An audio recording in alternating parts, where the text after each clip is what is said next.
La guerre entre Israël et le Hamas, toujours à la une de l'actualité. On en parle ce dimanche dans Afrique Midi. Retour aujourd'hui sur les réactions des pays africains au conflit. Catherine Potet en parle avec François Soudan, directeur de la rédaction du magazine Jeune Afrique. Bonjour François Soudan. Bonjour Catherine. Signalons peut-être tout d'abord que la majorité des pays africains n'ont pas encore réagi officiellement. Mais parmi ceux qui ont réagi, on peut distinguer plusieurs catégories qui vont de la condamnation sans appel de l'attaque du Hamas jusqu'à sa quasi-approbation. Commençons, si vous le voulez bien, par les pays qui fustigent explicitement le Hamas. Première catégorie, effectivement, ceux qui ont fait savoir qu'ils qualifiaient le Hamas de mouvement terroriste. Alors, Félix Tshisekedi, tout d'abord, le président Tshisekedi, la RDC, les liens que le gouvernement de la RDC entretient avec Israël sont certes d'ordre économique, mais il y a aussi un facteur un peu personnel dans cet attachement particulier. Vous savez, le président Tshisekedi est, comme on le sait, un pentecôtiste fervent, entouré de pasteurs qui ont des liens étroits avec la mouvance sioniste chrétienne américaine. Ensuite, vous avez le Togo, Faure Gnassingbé, le tropisme pro-israélien était déjà présent chez son père. Et le président togolais s'est rendu, je crois, au moins 4 reprises en Israël.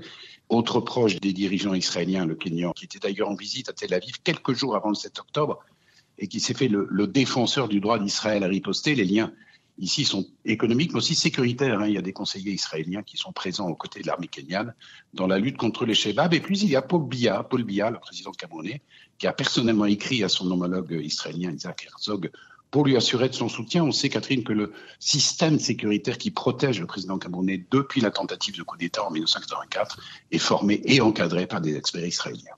François Soudan, il y a aussi les pays qui affichent une neutralité plutôt bienveillante à l'égard de la cause palestinienne.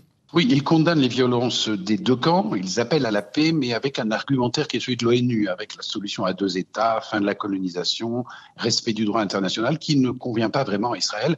C'est le cas du Sénégal, c'est le cas aussi du Maroc, qui a de bonnes relations avec Israël, mais qui insiste pour dire que cette normalisation, elle est d'État à État et pas d'État à gouvernement. Dans tous les pays de cette catégorie, en fait, la majorité de ceux qui ont réagi, tous les dirigeants doivent tenir compte d'une opinion publique qui, spontanément, depuis toujours, a tendance à assimiler Israël à un État colonisateur et les Palestiniens à un peuple colonisé, Catherine. Enfin, François, il reste les pays qui refusent de condamner le Hamas et accusent Israël d'être à l'origine de cette situation dramatique. Avec des nuances. Alors, ça va du président de la Commission de l'Union africaine, Moussa Faki Mahamat, qui, tout en appelant à la désescalade, estime que c'est la dénégation des droits fondamentaux, je cite, du peuple palestinien, qui est la cause principale de cette situation.